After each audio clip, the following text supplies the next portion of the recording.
Assalamualaikum warahmatullahi wabarakatuh. Salam sejahtera bagi kita sekalian. Selamat berjumpa kembali rekan-rekan mahasiswa Universitas Terbuka dimanapun kalian berada. Saat ini kita sudah mulai memasuki sesi inisiasi pertama tutorial online mata kuliah manajemen pelayanan publik untuk semester ganjil tahun akademik 2025-2026.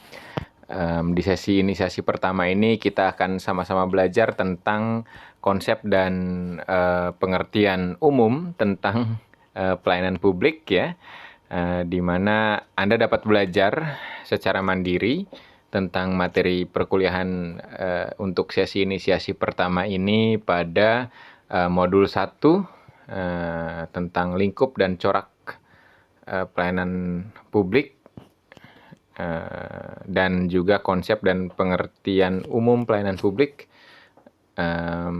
di dalam modul yang telah disediakan ya. Oke, untuk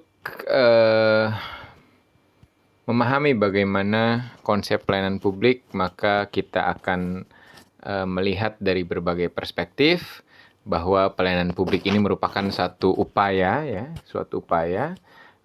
dalam konteks atau dalam bentuk proses di mana satu pihak mencoba untuk memenuhi kepentingan dan atau juga kebutuhan dari pihak lainnya. Dalam hal ini adalah pemerintah atau otoritas penguasa mengupayakan untuk memberikan atau memenuhi kepentingan dan atau kebutuhan dari konstituennya atau masyarakat. Lazimnya pelayanan publik ini dilakukan oleh lembaga dan atau penyelenggara negara. Selanjutnya, pelayanan publik ini memiliki tujuan untuk memberikan suatu layanan ya, baik dalam bentuk jasa maupun dalam bentuk produk layanan kepada masyarakat dengan adil, merata, kemudian transparan, akuntabel, dan terpercaya pastinya. Selanjutnya, konsep utama dari pelayanan publik ini adalah adanya nilai efisiensi, efektivitas, responsivitas, akuntabilitas, dan juga keadilan atau imparsialitas ya. Otoritas yang memberikan layanan publik lazimnya adalah birokrasi yang merupakan sistem organisasi yang mengatur pelayanan publik. Tentu saja birokrasi ini berkaitan dengan organisasi-organisasi publik atau institusi-institusi pemerintahan. Peran dari birokrasi ini adalah sebagai mediator atau penghubung antara pemerintah dengan masyarakat ya. Kemudian karakteristik yang dimiliki oleh birokrasi ini adalah mereka memiliki hierarki, kemudian regulasi dan juga delegasi tugas atau pembagian kerja. Tantangan yang ada pada saat ini atau tantangan yang lazimnya timbul di dalam proses pelayanan publik yang dilakukan oleh birokrasi adalah bahwa birokrat ini atau aktor yang menjalankan proses birokrasi dianggap cukup lamban. Kemudian juga orang menyebutnya birokratif ya. Birokratif artinya dia berbelit-belit begitu. Dan juga seringkali menemui satu hambatan dalam bentuk kekakuan atau terlalu rigid begitu, tidak fleksibel. Selanjutnya tantangan tersebut tentu menimbulkan konsekuensi berupa reformasi birokrasi yang diperlukan untuk meningkatkan kualitas layanan kepada masyarakat ya. Pelayanan publik merupakan salah satu bagian dari upaya untuk memenuhi hak asasi manusia dari setiap warga negara. Kemudian setiap warga negara ini juga memiliki hak untuk memperoleh pelayanan dari pemerintah. Kemudian prinsip yang dianut dalam pelayanan publik adalah imparsialitas atau inklusivitas, tidak ada diskriminasi, kemudian juga harus mengandung nilai kesetaraan, dan juga respect terhadap martabat manusia, baik penyelenggara negara maupun warga negaranya. Utamanya adalah martabat dari warga negara selaku pengakses layanan publik. Pelayanan publik yang berkualitas itu dapat diasosiasikan atau dapat dimanifestasikan dengan terpenuhinya hak-hak dasar konstituen atau masyarakat, di mana pemerintah atau otoritas penguasa ini wajib untuk menjamin aksesibilitas dan juga kualitas layanan tanpa adanya diskriminasi. Artinya pemerintah harus secara inklusif dan juga imparsial memberikan layanan publik kepada setiap warga negaranya. Layanan publik ini merupakan satu kewajiban dan juga tanggung jawab dari negara untuk dapat memenuhi setiap kepentingan dan kebutuhan dari masyarakatnya. Kemudian birokrasi merupakan alat atau tools atau media atau instrumen untuk menjalankan atau menyelenggarakan layanan publik tersebut. Kemudian layanan publik ini juga merupakan bagian dari pemenuhan hak asasi manusia yang harus dijamin oleh otoritas pemerintahan, dan untuk mengatasi tantangan yang ada di dalam proses pelayanan publik yang dilakukan oleh proses birokrasi, maka pemerintah atau otoritas penguasa wajib melakukan reformasi birokrasi, dilakukan secara berkala dan sustainable, agar kualitas layanan publik itu dapat hadir kepada masyarakat, ya. Untuk lingkup dan corak pelayanan publik yang Anda bisa lihat pada modul 2, corak pelayanan publik ini merefleksikan karakter dan juga orientasi dari pelayanan. Kemudian corak dari pelayanan publik ini ada setidaknya 2, ya. Yang pertama corak tradisional. Corak tradisional ini cenderung memiliki karakteristik yang birokratis, kemudian hierarkis, berpatokan pada aturan atau rigid, ya. Sedangkan corak yang kedua ini corak modern, ini lebih partisipatif, inklusif, responsif, dan juga inovatif, lazimnya seperti itu. Nah, corak pelayanan yang terjadi pada saat ini atau pada masa-masa sebelumnya lazimnya dipengaruhi oleh culture atau budaya, kemudian sistem politik yang diberlakukan, serta orientasi dari kebijakan-kebijakan pemerintah yang diterbitkan, ya, yang diimplementasikan oleh pemerintah begitu. Kemudian tujuan utama dari keberadaan corak ini adalah untuk meningkatkan kepuasan dan kepercayaan atau public trust begitu.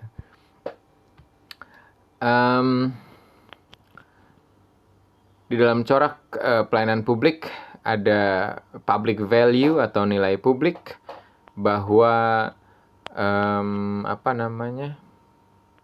publik itu memiliki instrumen penilaian kepada penyelenggara negara yang memberikan layanan publik. Jadi public value ini artinya publik memberikan nilai kepada setiap penyelenggara negara ketika mereka melaksanakan tugas, fungsi, dan tanggung jawabnya dalam memberikan pelayanan publik. Fokus pada manfaat nyata yang diterima publik, bukan hanya sekedar prosedur. Artinya publik mengharapkan layanan publik ini tangible, ya, tidak hanya berisi prosedur yang kaku begitu. Kemudian dalam nilai publik ini juga unsur utamanya adalah keadilan, transparansi atau keterbukaan, akuntabilitas, dan juga efektivitas atau dampak begitu, ya, berdampak. Nilai publik ini dapat dicapai apabila pelayanan publik yang diberikan oleh otoritas penguasa memberikan dampak yang positif dan berkualitas bagi kehidupan warga negaranya atau konstituennya. Kemudian untuk memenuhi hal itu, pemerintah wajib untuk senantiasa menyeimbangkan antara efisiensi birokrasi dengan kepentingan publik. Jadi efisiensi itu penting, namun kepentingan publik juga harus tetap difokuskan oleh pemberi layanan publik.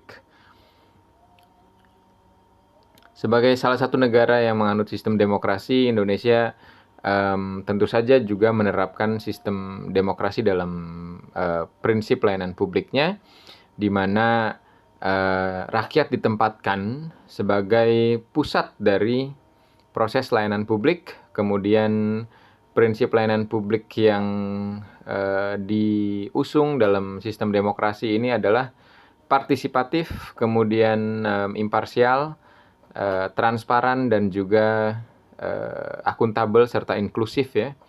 Kemudian dalam sistem demokrasi juga ada tuntutan dalam bentuk layanan publik yang transparan dan inklusif. Kemudian setiap warga negara ini memiliki hak yang sama untuk mendapatkan pelayanan tanpa adanya diskriminasi.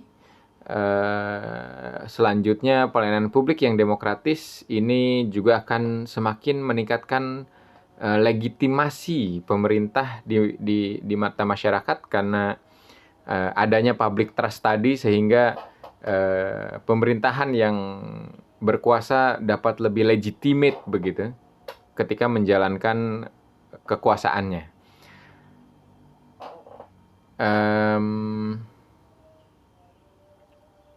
Berdasarkan paparan materi tersebut, kita dapat pahami bahwa corak pelayanan publik ini merupakan refleksi dari orientasi penyelenggara negara dalam melayani masyarakat. Artinya penyelenggara negara ini harus berorientasi pada kepentingan atau kebutuhan publik yang harus dipenuhi. Kemudian penyelenggara negara harus memperhatikan public value, di mana publik atau konstituen atau warga negara dapat memberikan nilai kepada para penyelenggara negara dalam proses pelayanan publik yang mereka berikan di sistem birokrasi yang berlaku. Kemudian sistem yang dianut di Indonesia saat ini tentu saja sistem demokrasi dalam pelayanan publiknya. Ini menuntut proses pelayanan publik agar tercipta secara adil, transparan, partisipatif, akuntabel, inklusif, dan imparsial ya. Kemudian tujuan akhir sebenarnya dari adanya pelayanan publik ini adalah bahwa pelayanan publik idealnya memiliki kualitas yang ideal atau mumpuni bahkan, serta memiliki makna makna yang benar-benar tangible begitu, berguna untuk masyarakat.